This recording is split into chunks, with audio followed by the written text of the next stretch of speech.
Hey, Saturday Garage. Today, daily day. We're going to learn my 4 C's of a proper daily driver. There might be 5. I'm making this up as I go.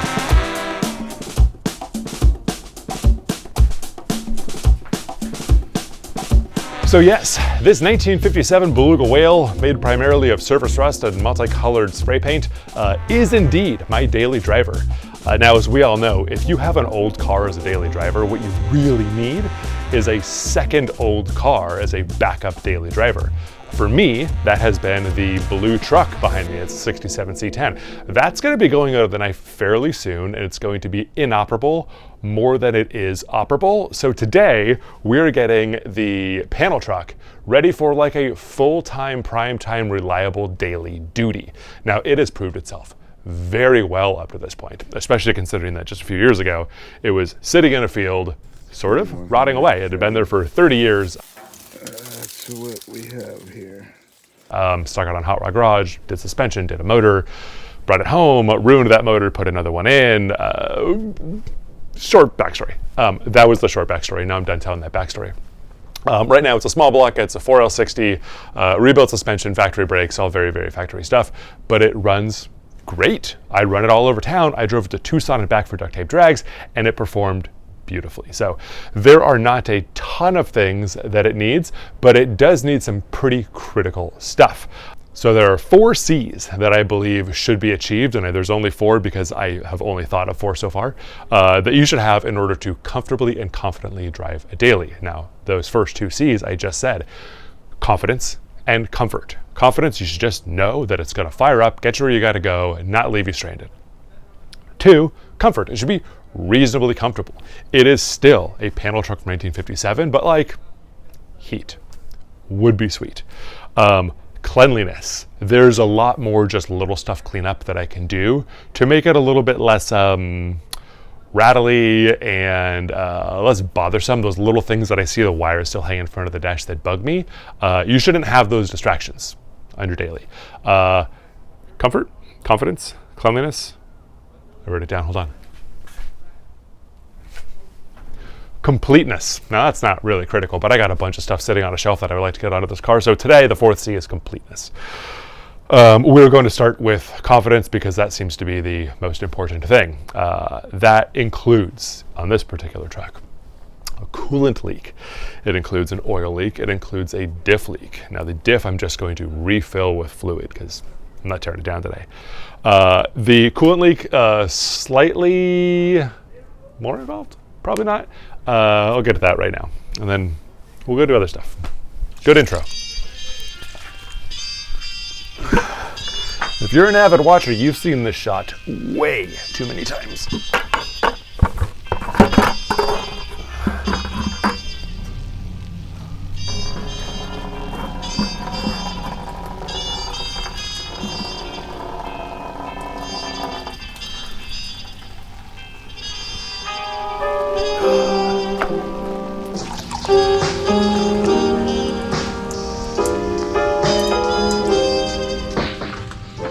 All right, first fix first, very simple one. The intake manifold on a small block Chevy has a couple of bolt holes that go into an oil passage. If those bolts aren't sealed, oil will come out of those bolts, as evidenced on these 2 bolts. Now, I don't know if it's just those 2 that go through to an oil passage, but I know that it is just those 2 that are leaking. So Google it if you're having a similar problem on other holes.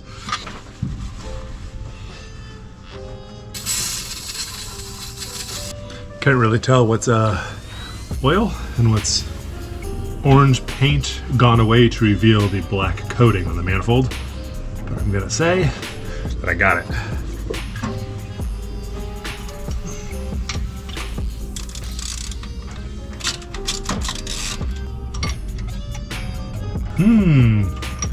This is a dual bolt pattern manifold in that it's got provisions if you have Vortec heads, which is great if you have Vortec heads, but it's annoying if those bosses are in your way.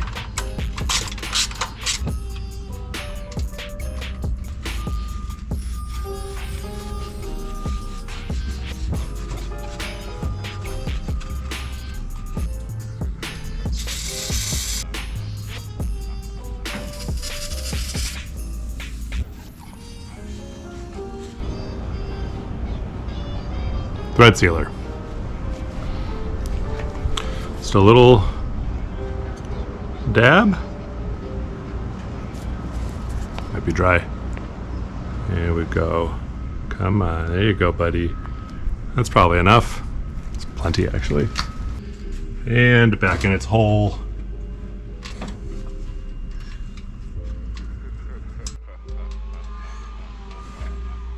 I did a quick gander while I was getting my thread sealer.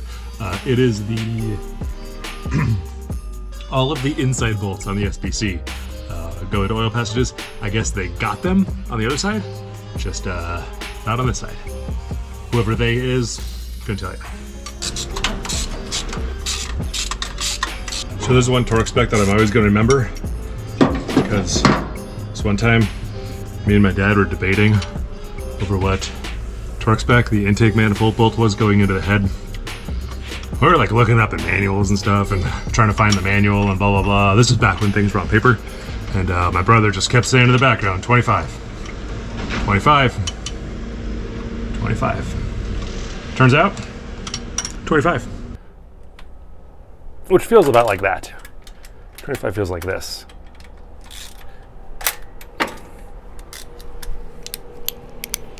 Done. Now, next leak. I guess the next leak. Actually, I take that back. This throttle return bracket right here has been bugging me since, I don't know, since I bent it a long time ago. Like, bent it to be what it is. I ordered this a very long time ago. Actually, ordered this when the intake manifold on 383 was going to go away in favor of a tunnel ram on Hot Rod Garage. This was part of that tunnel ram replacement pile of parts that I have from that. Also have the tunnel ram. Here's a question. Here's a question for you guys. I have read, I don't know if this is true. Let me start this back again. Tunnel rams. Everybody says high horsepower, high horsepower. Sure, sure, sure. I totally get why people say that. The fact of the matter is, tunnel rams work great for torque because they're long runners. Great. My question is, on an 8.1 to 1 compression ratio such as this, mild, if any at all, cam, very stock, makes no power, can I run a tunnel ram on it? I have read, I don't know how true this is, but I have read that tunnel rams respond best to high compression motors. I don't understand that correlation, but I have read it.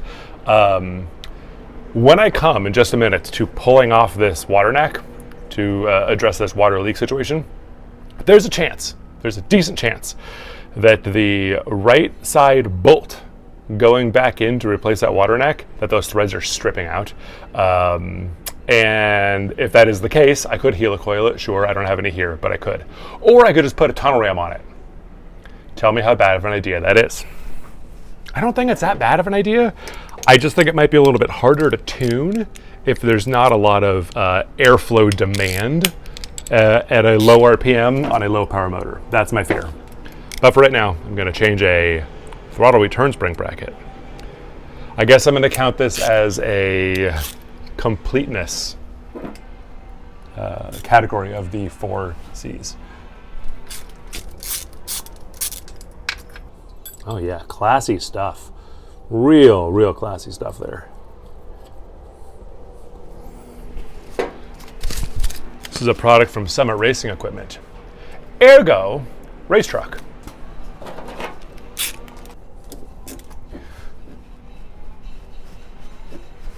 $25.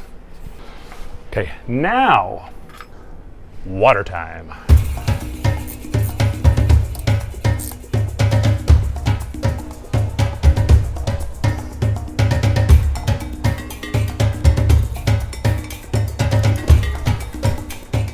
Okay, this here, I'll tell you what the problem is and exactly what the problem is. This is an old O-ring style, it's loud, that's a problem.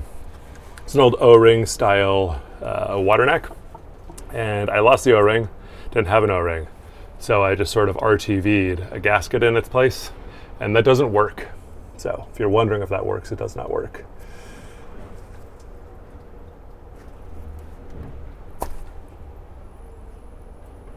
Don't do it.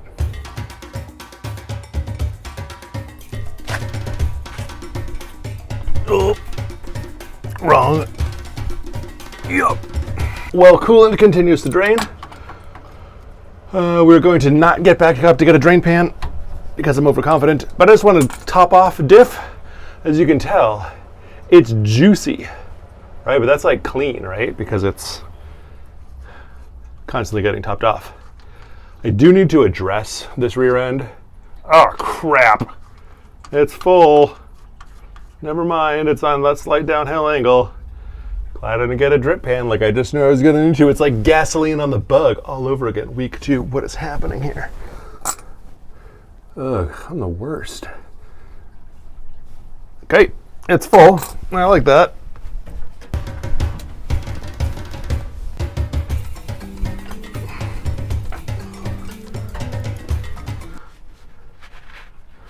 As I was saying, I need to do something about this diff, as in reseal it. I feel like if I'm gonna reseal the inside, got a little bit of seepage at the rear brake on this side. It's not bad at all, but it could probably be addressed at some point.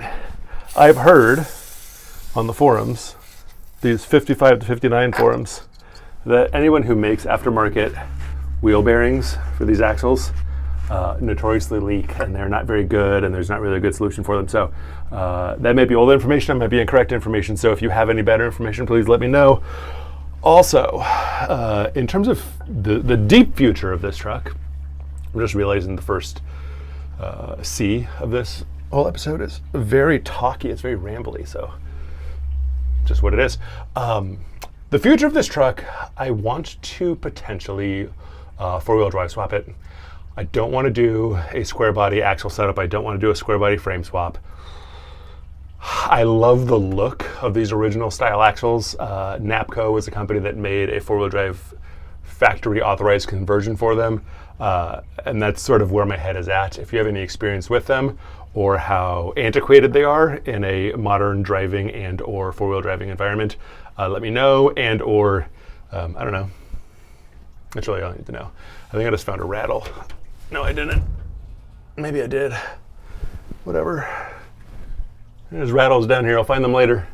Diff done. Let's go check on coolant. Ugh.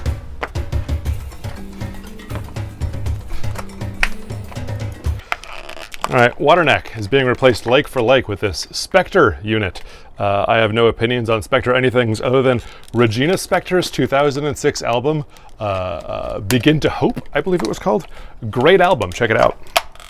Anyway, I'm gonna put this back in, but I'm not gonna complete this. Actually, I'm not gonna do it right now at all.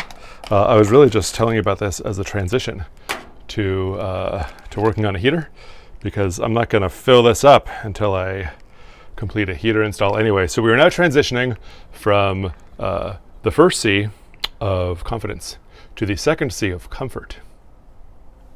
Join us, won't you?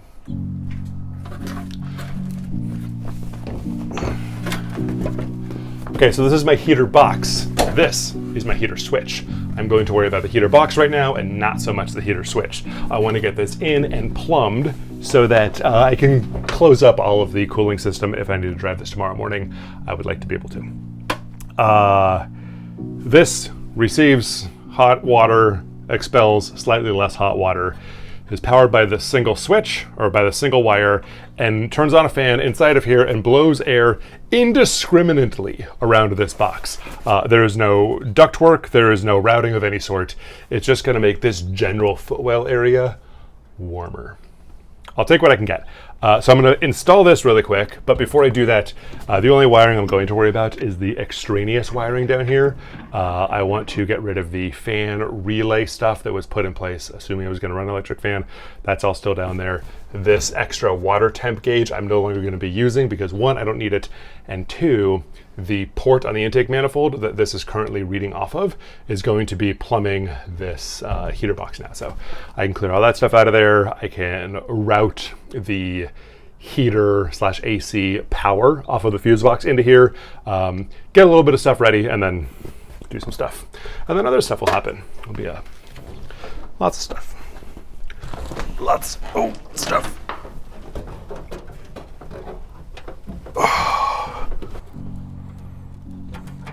Ah, those are in a bundle with starter wire and main cab power. So, those can most definitely pull out of there. I need to pull those out on the front side. While I'm down here though, let's get rid of. Okay, this is my power for this now defunct temp gauge. So this can go away. Love that room, that's great. Okay. Good. Ground.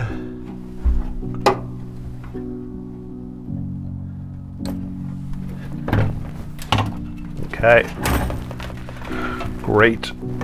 Now, these two, for expedience, I'm just going to cut these two out of the way because they don't have power. They don't need power. So, that can go away. Love that. Heater. Heater. These things both claim to be heater. That's heat air. This is heat air. What? This is two ends of the same wire. This is continuity right here. Heat air, heat air. Which of you are full-time hot? Probably not the orange one that has no end. Or no, other end. Okay. Let me figure out a heat. I'm not doing wiring right now, but I need to know what I need. Let me see what heat wire I need. Okay, got it. Okay, so we have orange is going to go from my switch to the fan, to the blower motor fan. The gray here, this here dash lights, is going to light up my heater switch.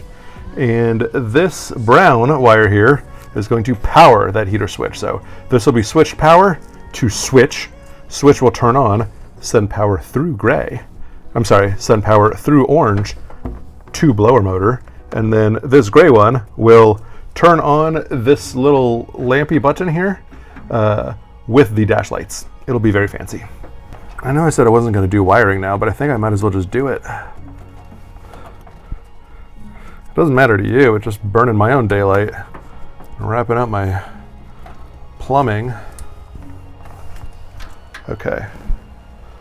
Now, if I have a fuse in the box, I should get, I'm on there. This should be hot. Do not have a fuse in the box. Great. Now, my dash lights should go power here. Fantastic. Without my dash lights, I should have no power. That is ground. Okay, wonderful, wonderful stuff. Okay, this is gonna go blower motor, just as a flying lead right now. I'm gonna clean some of this up. I'll come back in a minute.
All right, so I was able to poke a couple of holes for the ins and outs for the heater. I'm not sure which is which. I don't think it actually matters, but in order to mount my mark holes, I'm just gonna do a little bit of juice on the end of these.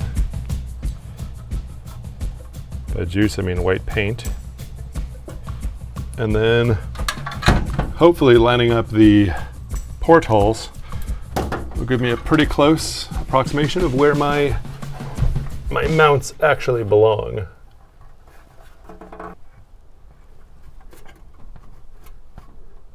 All right, so that gives me 2 of them, which is great.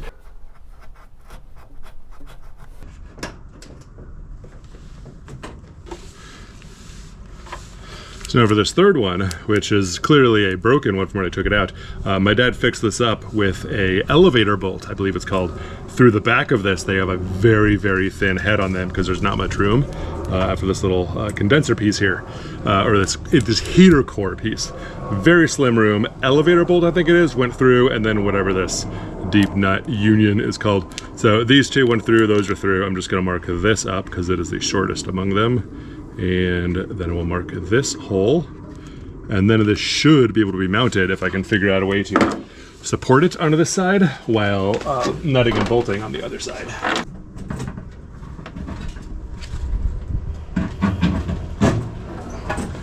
Great. Now there may be a logical question already coming up in the comments, which is, why are you putting all this work into an old heater that is just going to haphazardly blow air around with a switch that may or may not still be functional and or safe? Why not just put a vintage air unit in it or something of the sort? I think we all know why. It's because I have this one already. I don't have to buy it. Ba-dum-bum, ba-dum-bum. It'll probably work. And it may not work great, but it'll work better than it does now. And there's something great about just appreciating the little improvements in life and not always needing, you know, the bee's knees of all things. So this is gonna go here in some fashion or another. Hold on, hold the door. Oh, I know exactly how I'm gonna support it. Bum, bum, bum. Camera gear to the rescue. Camera gear, it rules.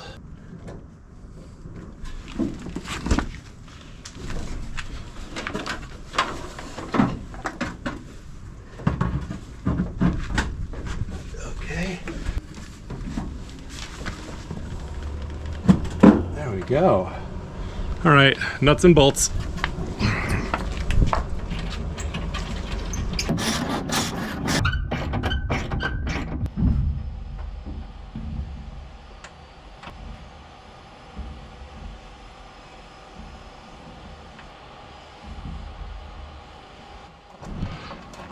All right, as you can tell, because you're smart people, it's getting dark. Now I can continue to work in the dark, but I don't want to continue filming in the dark because then there's lights in addition to cameras, not just a paint. So I'm not going to show you the wiring I'm going to button up for the switch for the fan motor. Who cares, honestly? I may have mentioned before I was planning on using this truck in the morning that it's not going to be the case because the cooling system is still open. Now I could button that up tonight, or I can just do as you are to do when you drive an old truck every day, is drive the spare truck. So blue truck is going to go to service tomorrow. This is going to sit here, and then tomorrow I'm going to pick up finishing the plumbing and carrying on with the rest of the C's that qualify a solid daily driver. I believe that once I have this buttoned up, that confidence will be taken care of, which is really pinnacle stuff.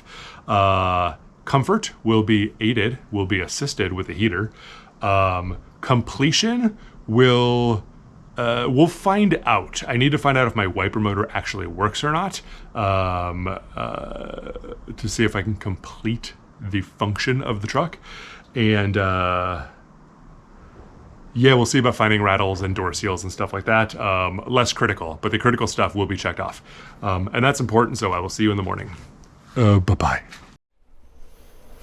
Oh, you want to guess what I got done last night? Not what I said I was going to. Here is good reasons. I cleaned up some wiring. Then I got to thinking to myself, my producer brain, if Lucky was trying to get something done overnight on a shoot, boy, that really would have chapped my hide. There's a good chance that this knob breaks. because it fell off once before and it looked pretty fragile. I was able to get it on, but if Lucky pulled this knob off while we weren't shooting and it broke, I would have thrown it straight across the shop. Clearly, that's my temperament. So yeah, if this breaks right now, you get to see it. It probably won't. I don't even know how it came off last time. I think it just kind of got bopped off. Ooh. Either way, I want to pull this because there's a switch behind there. And it just seems like a pain to get to the switch from the backside. It's also a very old switch. I kind of want to test it. But then again, like, is it worth breakage? If something catches on fire behind this dash, there's nothing to catch on fire. So, like, I don't know. I don't like the delicacy of it. There's a bulb that just sort of like, I think the bulb is actually what traps this plastic piece. Well, I don't want to pry. I don't know what I would replace it with. Dun dun dun, commercial break. Come on. Yeah, lovely. Beautimus. Old. Bulb. Bulb.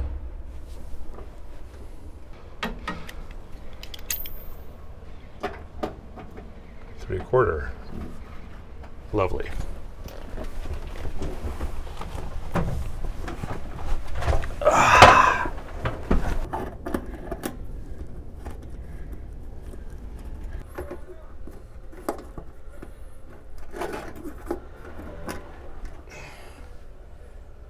Good. The old spring switch. Power in, power out. This rotates, obviously, with the knob, but I see nothing on the back that shows any of the mechanism. I can take it down any further, or I'm not going to take it down at all. Just going to test it, see if it gets a test light on. So let's do that real quick. Good shirt, huh? All right. Power probe, plugging, stand by.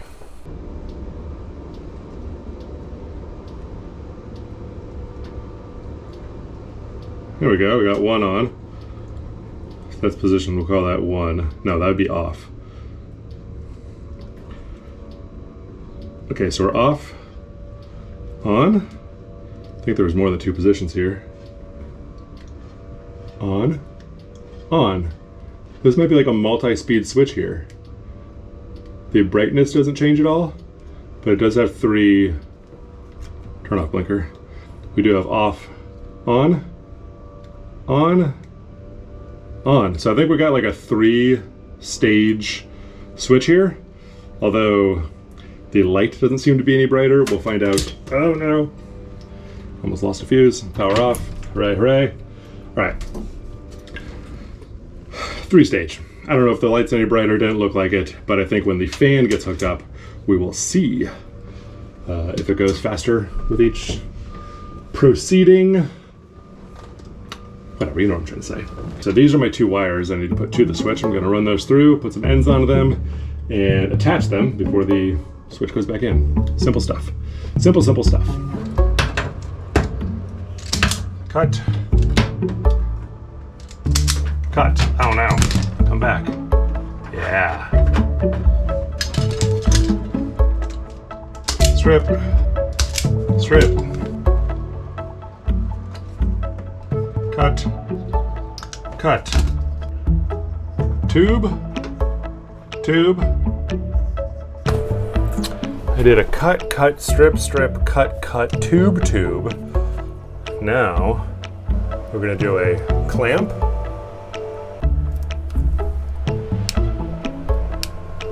Crimp. Golly. Crimp? Can I crimp? Yeah. Crimp. Clamp, crimp, shrink. And another. Honk. Crimp.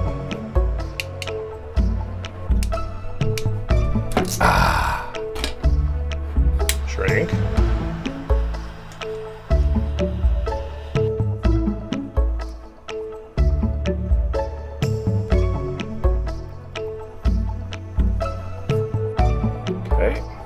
Aw, son of a gun. What a ding dong.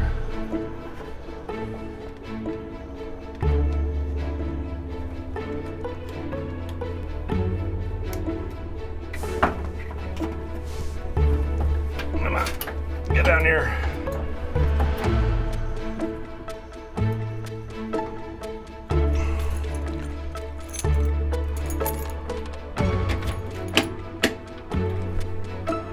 Do we have a blower motor? We do indeed. Huh, 3-speed, low speed. Far right is low speed.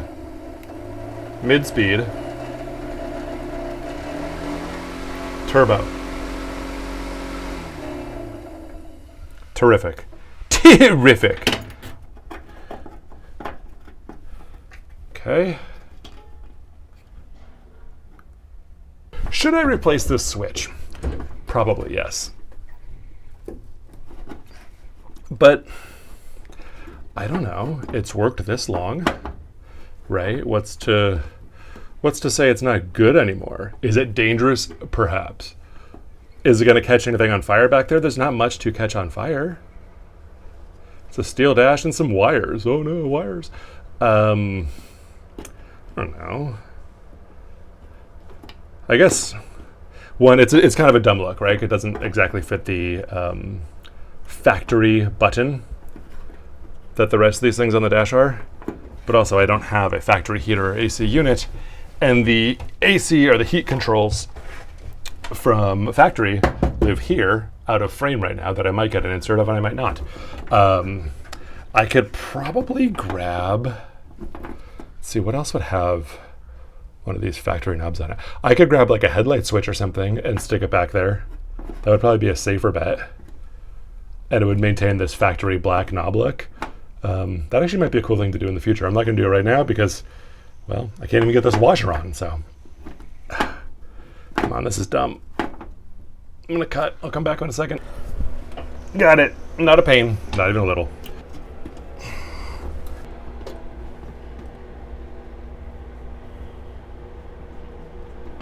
Okay.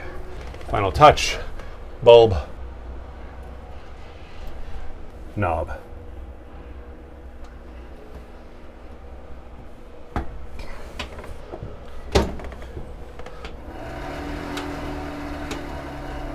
Great. Even if I don't have a heater, I have a fan. Win. Now, to go have a heater, I need to go finish plumbing, and then we'll see what's next. We're already on day 2, and I'm not getting everything done I wanted. I can promise. Oi. Allow me to show off to you my preparedness for this plumbing situation. And then, of course, because it's me, I will reveal my unpreparedness. 5/8 heater hose. Enough of it. I've got cable-operated heater control. It's a valve. Lets you let hot air into your heat exchanger or keep the hot air out of your heat exchanger. I do not have a cable with which to operate that, and this does not orient or place well anywhere where I would want to put it. So that's going to go back.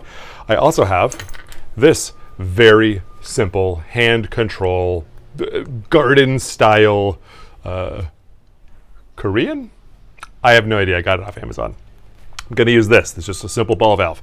I'm going to hide it underneath the battery tray where I'm hiding everything that I don't want to see. And it's going to work just fine.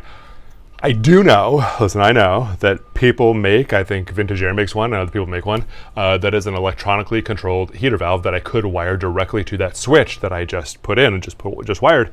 I don't want to do that. 2 reasons. 1, I want this truck to be as mechanical as humanly possible, less things to break. The only thing that is not that right now is the transmission. Transmission's fine.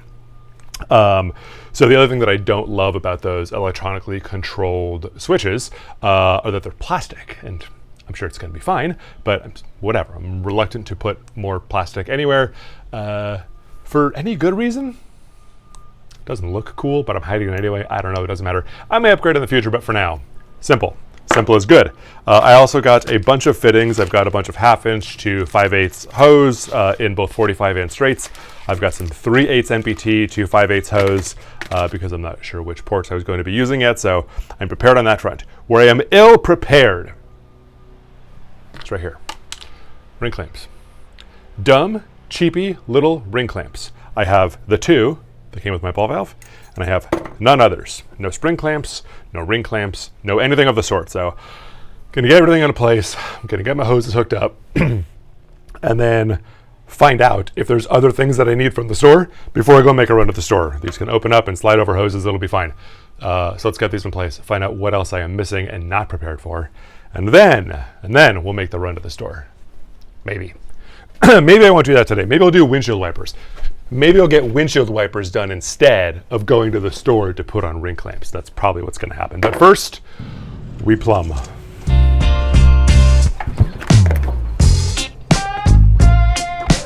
Yeah, good.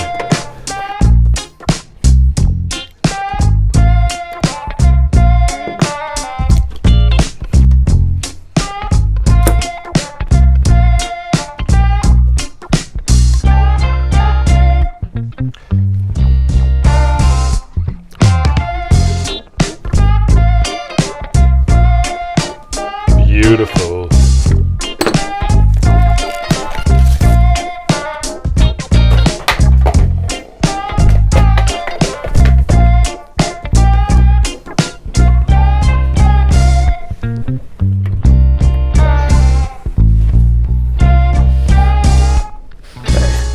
So off. No, that's on. Off. That'll be its most of the time position. Out of the way. Not too ugly. And this will all come.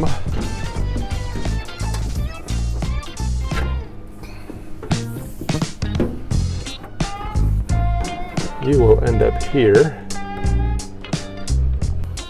This one will go to here. This one will go to one of those two. I hate that that crosses. So the line that has the valve on it should be your hot side, what feeds the hottest water from the manifold up into your heater core. If I run that, I'm going to be crossing these lines. This is the one of the valve, and it's going to cross underneath to this manifold port, and this, I don't know, return line would cross over to get down to the water pump. I can't abide that, so I need to get these to switch. I need to put the oh, come on. I need to put the ball valve on the inside hose, or it's just gonna drive me nuts. Now I need to pull this off on both. One. And this kind of sucks because I really liked the orientation. Of this handle, which I guess can do just as well right there. I'm gonna find out. And I am gonna move this this battery cable. I just wanna get a different battery with the terminal switched so that, you know, I can route things more pleasantly. But for now, it's fine.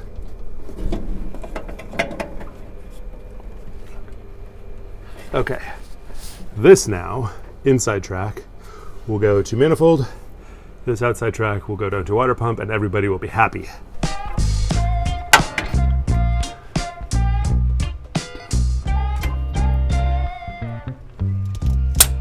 Okay.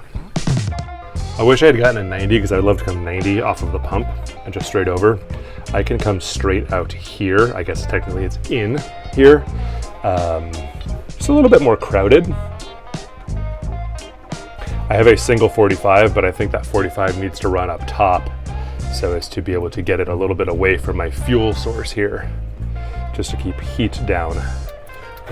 Let's put that in first and we'll...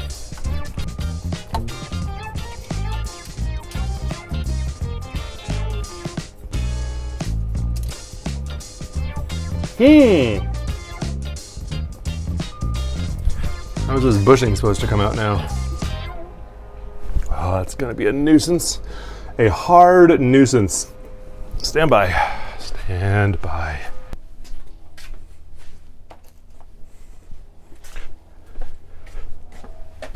All right, current nemesis, this bushing.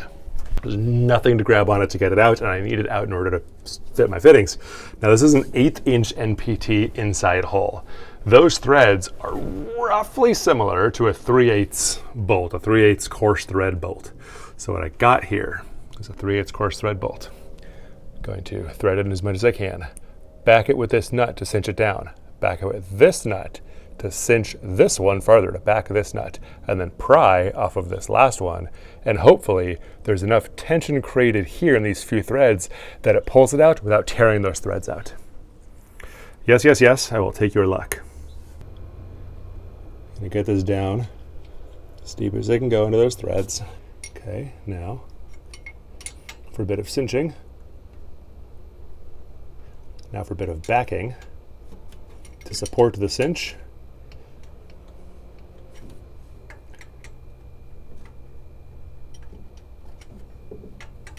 And now for both the hope and the prayer. I mean, it's really not that big of a deal. I can use a bolt extractor to get it out. I just don't want to damage the bushing because I like to reuse stuff, if you couldn't tell. Nope, that did nothing. Okay, hold on.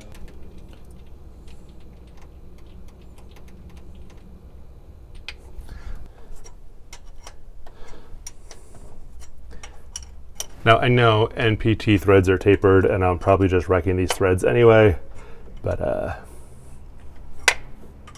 you know, do what you gotta do. I am very much afraid of just pulling the threads out and give myself nothing left to grab to, so.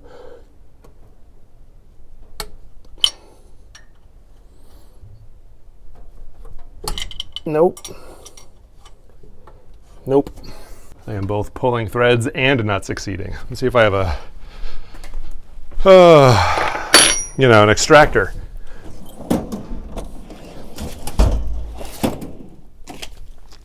I sure do.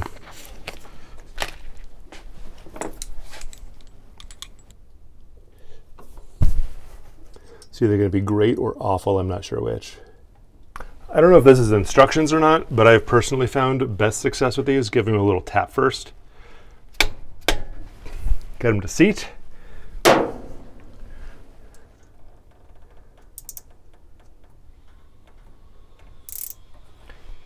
And then hopefully start digging.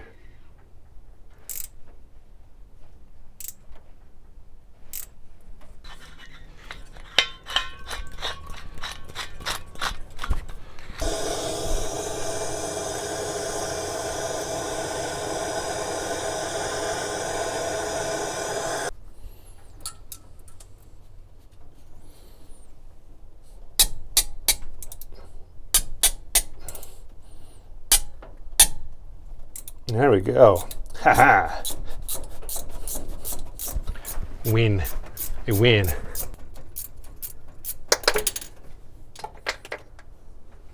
Ba-bum.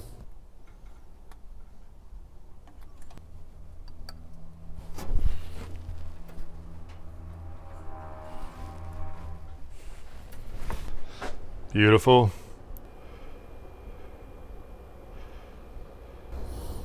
Oh no. Oh, I don't want to take a carb off for this stupid thing. A valve cover? Ugh. Valve cover needs to come too. Oh no. I got Teflon on my cool minivan shirt. No.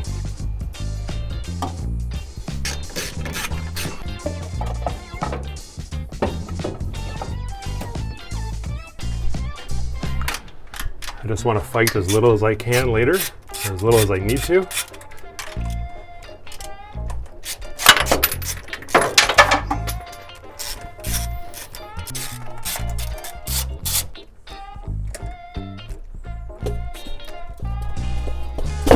Oh, gas. Now, to get off the gravel. Not so bad, actually.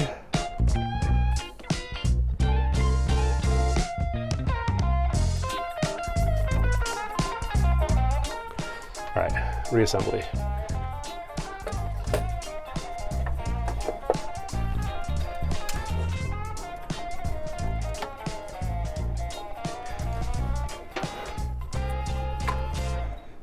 I do not love this. This is not my favorite for vapor lock purposes, but I will be rerouting this soon, some point. And for my final trick, this outside hose is just gonna land straight here. It's gonna be lovely, and it's gonna be done.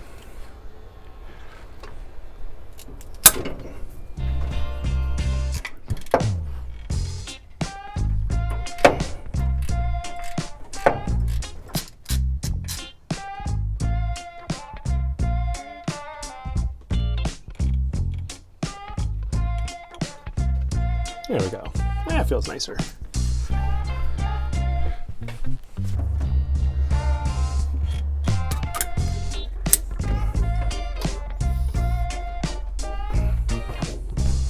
Okay, so shy of a thermostat housing, which I'm going to hold off on because I want to fill through said thermostat hole. I'm going to hold off on filling until I get ring clamps on, just in case hoses need to come off to make ring clamps easier.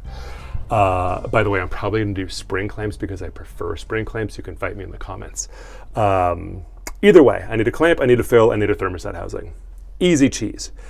Given where we're at in the day, I think there's one other C that I can really tackle here, which is completeness. This truck is incomplete because it has no windshield wipers, and that's really the last thing that I need to drive this anywhere at any time. So we're going to work on what I think is the third C of a good daily driver, but I don't remember, but it is completion, and I can tell you all about that. Take it away, me. All right, check me out.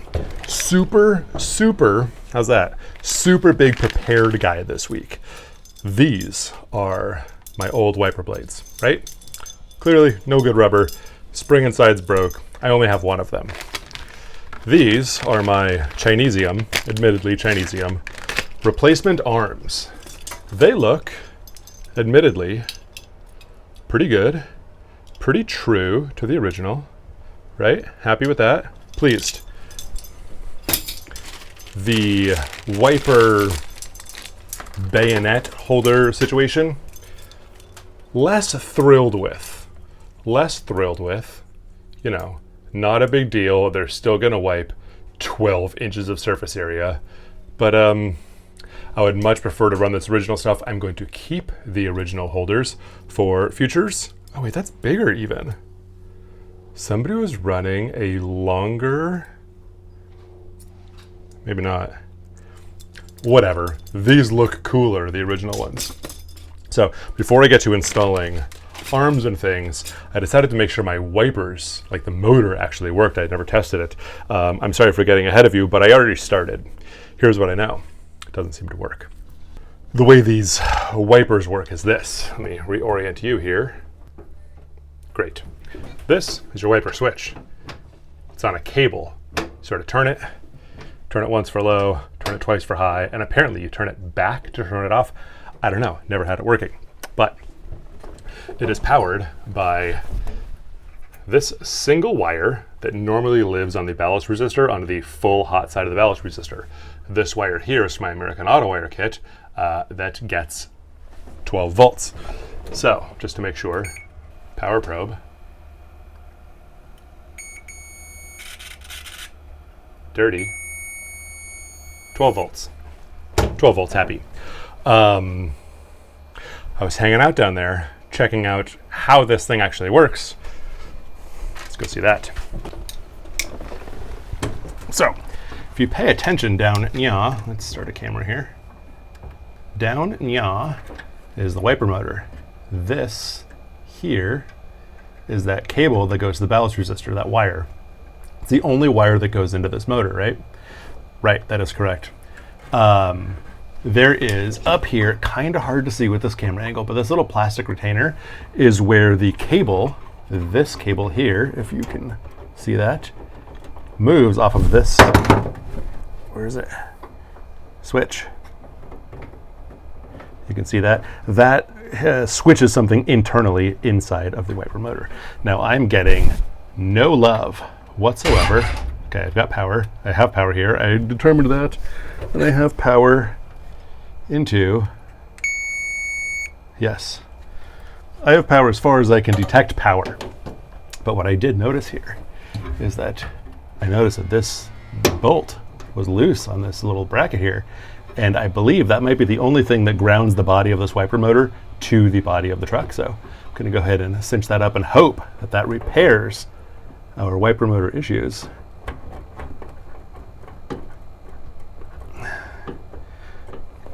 Now, assuming you just got back from a commercial that YouTube forced upon you, I don't think this is going to fix it, but it is. It was a natural break to put a commercial. Producer brain. Okay. Solid. Stuck.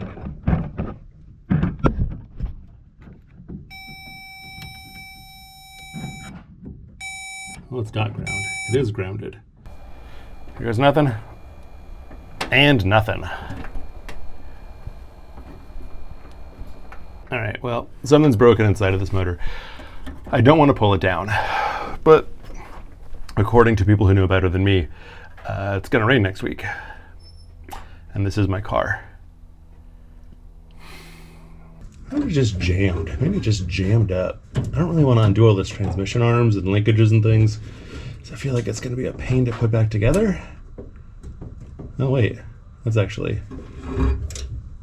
all that's holding the transmission arms on was this little spring retainer duder. So maybe it's not as bad as I thought. One.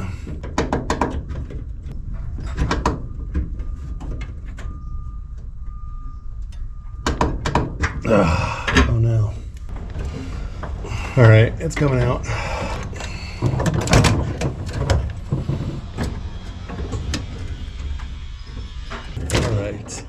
All right.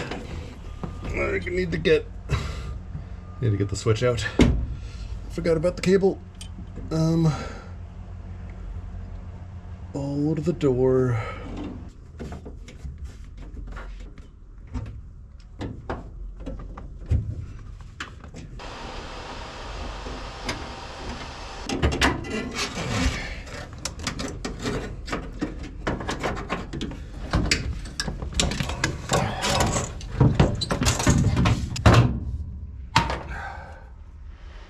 Great.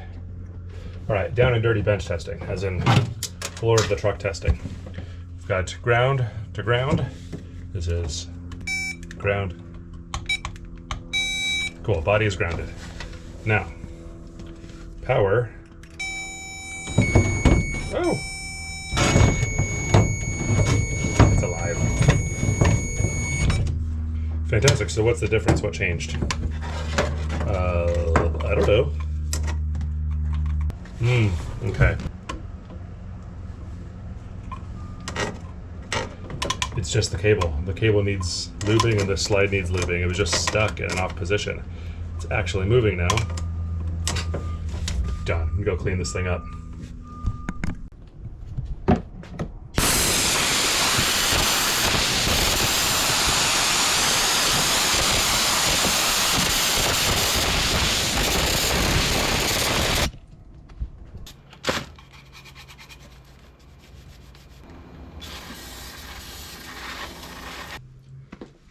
Tiny screwdriver.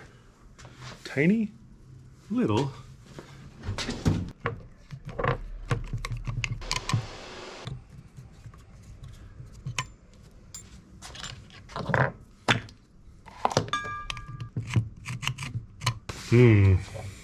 This needs lubricity.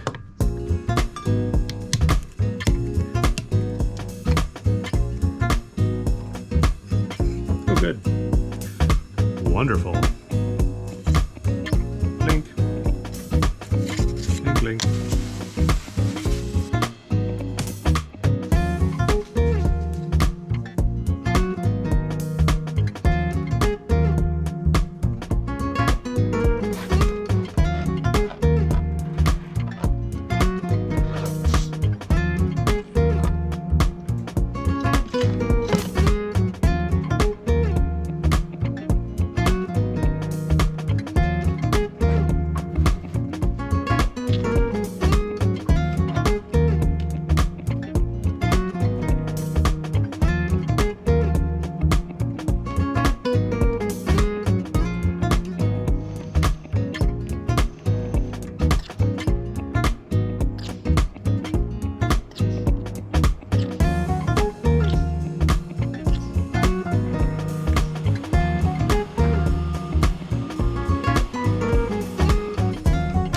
So, let's see what we can learn. This is off position.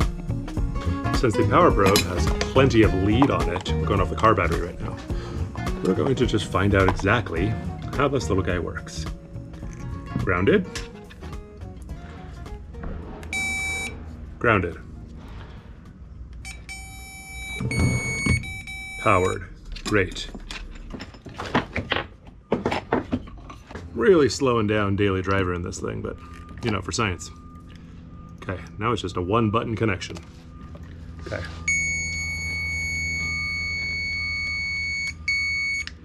Oh, okay, so that's off. Oh, that's in a fully reset position. Okay, this is fully reset now, right? Got power, nothing's happening. If I click it forward 1, it's reading a ground. I can power it. Cool.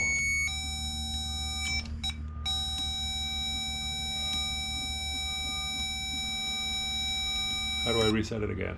Oh.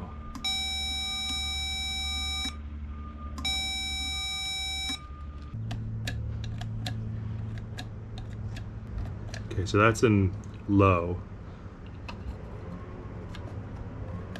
Click that back to off. Not clicking to off. Held for high. Back to low. Attempting to go back to off. Not switching off. It feels like what it should do is when I release this back, just take that tension off of it.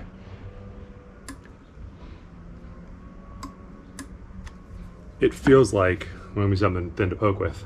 On position, it feels like this little mechanism should just be released to spring back. Like there's just a tiny little bit of tension that holds that there. And when you release this, because this is not attached to this bar, this little transmission bar, so.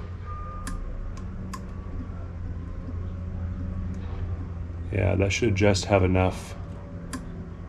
This should have enough tension in it just to bring it back, is what I believe to be the case. Now, how to address that, I'm not sure. I have a week until it rains. If anybody has any better thoughts, let me know. I'm not going to put this back together. I'm going to go get some ring clamps and finish out cooling stuff. This will wait. But like, it works. That's good. Why won't you return? I don't know. Somebody tell me. Okay, I lied. I'm not going to get ring clamps because I figured this out. I'm going to put this back in. The way that it works is this. You've got it switched to on. Well, you got power and you switch it to on. Cool, right? And then when you flick it off, you don't just flick it, you just got to hold it. And that arm then pushes that back and it turns off. So now I know how it works. Or I know how to operate my switch. Okay, but my other question though, this here on my switch mechanism, vacuum, presumably, right? It looks like a vacuum tee. There's also squirters at my windshield transmission arms or at my windshield wiper arms. I'm sure it was an option to have a vacuum operated squirter on the windshield. I don't know how it works, but I would like one. If anybody has one, please sell it to me. Thank you.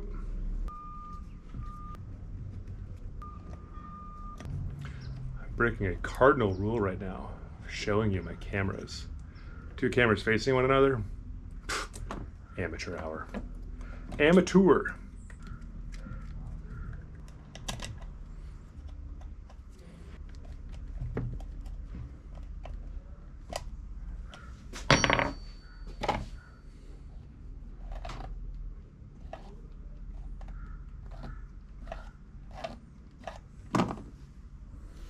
Going back.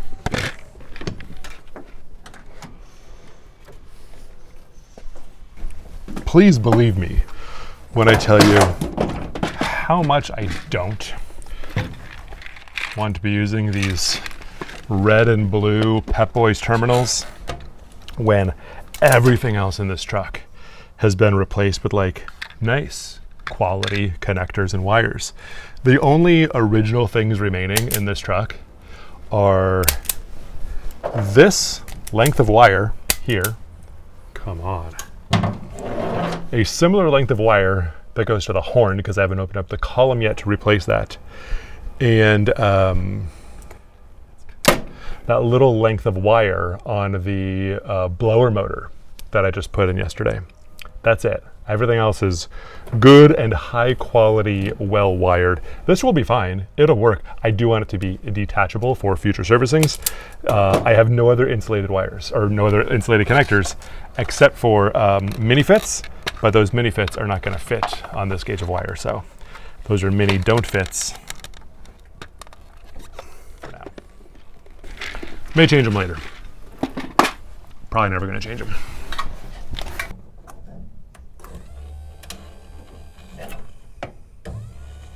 Terrific. Oh yeah. Oh yeah, that's way better.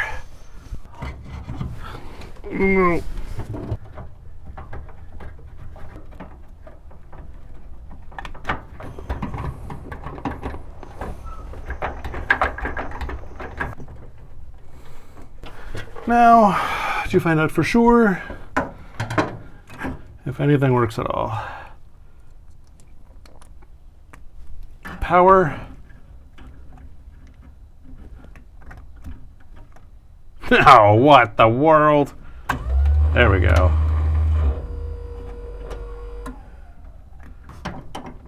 There we go. Good. 1, 2. Great. Test.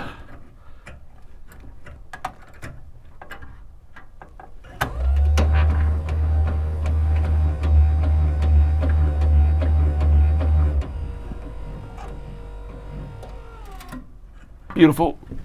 Out.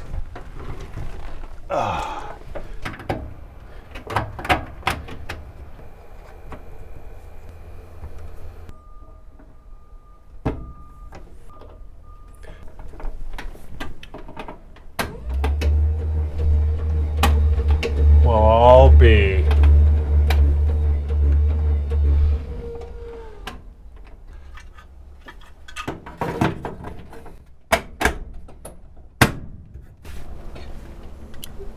That's really it. It's a single. This is the full attachment mechanism. Boy, oh boy. That feels secure. No way. There's no way that is all of it. Yeah, see these arms? Way classier. Way classier. Here's what I've got. I've got the original one that has this little splined bushing. Oh wait, that almost came out.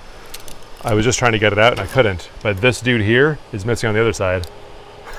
Look at me, I win. All right, so now I can do both arms, but here's the bummer. This is like very chintzy.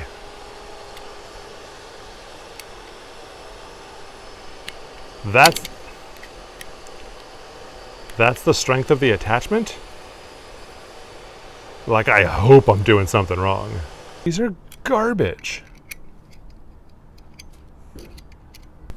So I guess what it comes down to is this, is if you have or know of replacement factory wiper arms that are in good condition, please let me know. I will more than happily buy them from you. This replacement stuff is garbage and it's going back. All that said, in terms of the many C's of the daily driver, we made some progress. We got confidence, way more confident, way less leaky, and fluids are going to stay where they belong, unless I've created new leaks, but I don't know that yet. All the fluids are staying where they should now, so unless I've created new leaks, improvement. Number 2, comfort. Heater in. Warm air being omnidirectionally spewed about the passenger compartment, way more comfortable. Back to confidence, windshield wipers, no confidence there, but also completeness. that kind of hits a couple of categories. So no confidence, more completeness, because that wiring is done and I know the motor works. I know that these don't work. Call that a half check mark. What were my other ones? I had confidence, comfort, cleanliness. Clean up some wiring under the dash. Still a mess inside. There is no floor mat. I have not replaced any of the pedals. None of the wiring under the dash that is dangling below the dash on the driver's side has been cleaned up. The firewall still has a relay that I'm never going to use. And cleanliness, not achieved. What was the other one? Cleanliness, completeness, comfort, confidence, completeness. I don't know. A bunch of C's happened, right? So here's where we're at. We got some C's done. We got some C's to go. Right now, I'm going to see you later, and I'm going to say Merry C-Rismas because this is the last episode before Christmas time. I believe it'll probably still be Hanukkah, so Happy Hanukkah, and or for literally everybody, Happy Non-Denominational Winter Season's greetings. Yes, I will leave you with this now because I have to go babysit a nephew. Thank you for coming. Thank you for watching. Please go daily drive your own junk, and I will see you next week. Oh, I will also have a Christmas gift for you just post-Christmas. It is Santa's sleigh. Unless Tony really starts rallying a whole bunch of minivan dudes to start buying these sweet minivan shirts, which, by the way, are also available in white. Minivan's lost. I mean, I give it till the end of the month. I'm going to give it till the end of the month, but like, I don't see how it's going to happen. So Santa Sleigh, the giant turbo 5-speed minivan from Plymouth 1990 is going up on Cars and Bids. So that's it. That's my Christmas gift to you. You're welcome, and I'm sorry. So with that, really it. I'm out of here. Goodbye. Happy Saturday. Merry Christmas.